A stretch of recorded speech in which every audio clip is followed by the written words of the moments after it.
রোজা পাওয়া আমাদের জন্য যেমনি সৌভাগ্যের, আবার রোজাদারের জন্য আল্লাহ রাসূলের পরিভাষায় এটা খুব দুর্ভাগ্যেরও।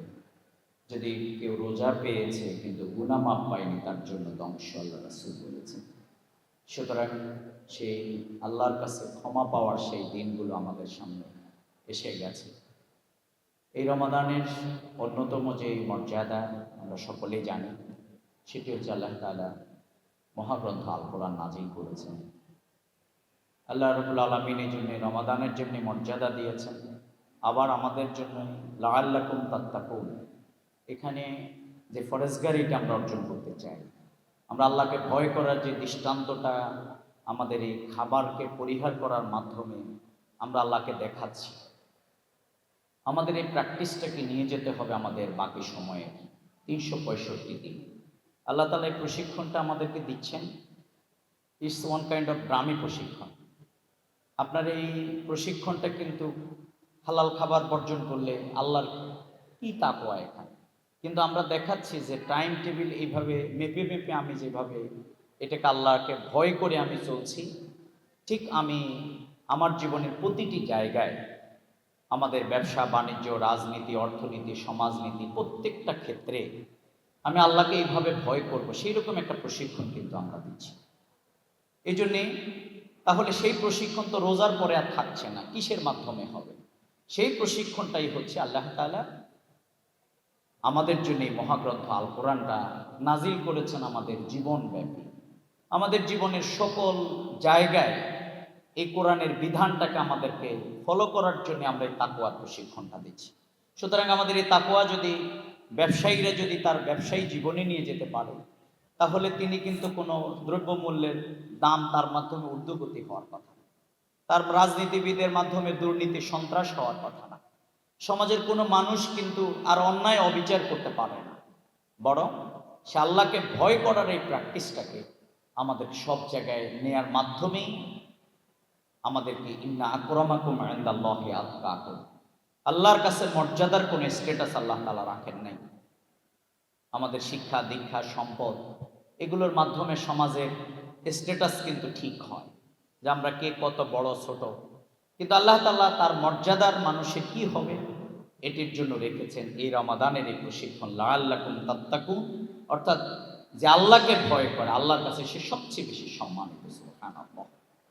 আসুন আমরা আমাদের ব্যক্তি জীবন, আমাদের পারিবারিক জীবন, আমাদের সামাজিক জীবন, আমাদের প্রত্যেকটি জায়গায় আমরা যদি সে আল্লাহকে ভয় করে আমরা একটা ইনসাফ ভিত্তিক সমাজ, কোরআনের সমাজ যদি আমরা তৈরি করতে পারি, তাহলেই কেবলমাত্র রমাদানের এই প্রশিক্ষণ সমাজের সর্বত্র, আমাদের জীবনের সর্বত্র, সংসদ থেকে কুড়েঘর পর্যন্ত আমরা প্রত্যেকটি জায়গায় নিয়ে যেতে পারব।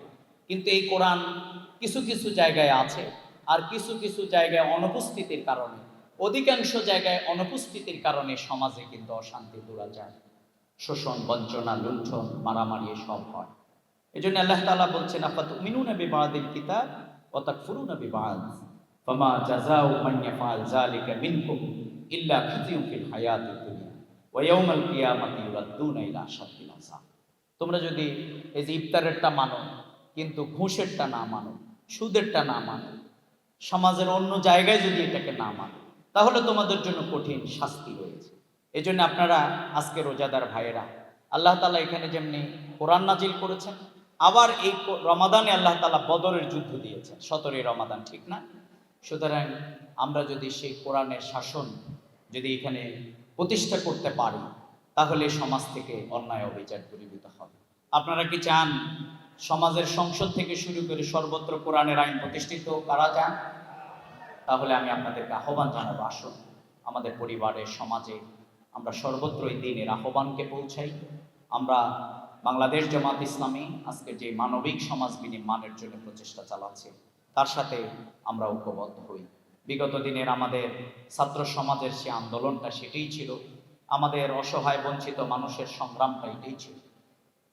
আমি সেদিন এক শহীদের জীবনী পড়তেছিলাম, তো দেখলাম যে তিনি একজন অ্যাম্বুলেন্সের ড্রাইভার, তিনি শহীদ হয়েছেন। তিনি রাজপথে একদিন দুই দিন এই আন্দোলনে নেমেছেন।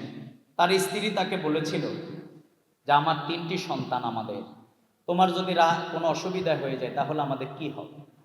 তার স্ত্রী লিখেছিল, আমার স্বামী যেদিন ফাইনাল ঘর থেকে বের হয়ে যান শাহাদাতের জন্য, সেদিন আমি তাকে এই কথাটা বলেছিলাম যে আমাদের আসলে পরিবারটা কিভাবে চলবে যদি কোনো অসুবিধা তোমার হয়। বলছে, আমার স্বামী কিছুক্ষণ চুপ করে থেকে আমাকে বলেছিল, হে আমার স্ত্রী, দুনিয়ার সকল মানুষকে যে আল্লাহ তাআলা খাওয়ার ব্যবস্থা করেন, আমি টুটুল হাওলাদার যদি শহীদ হয়ে যাই, তাহলে আমি নিশ্চিত তোমাকেও সে আল্লাহ কিন্তু খাওয়ার ব্যবস্থা করবে। সুতরাং এই বিশ্বাস এবং আস্থা নিয়েই আমাদের শহীদেরা রক্ত দিয়েছে। আসুন ইনসাফ ভিত্তিক সমাজ বিনির্মাণের জন্যে আমরা প্রচেষ্টা চালাই, আমরা ঐক্যবদ্ধ হই, কোরআনের এই মাসে আমরা সেই প্রতিশ্রুতিবদ্ধ হই।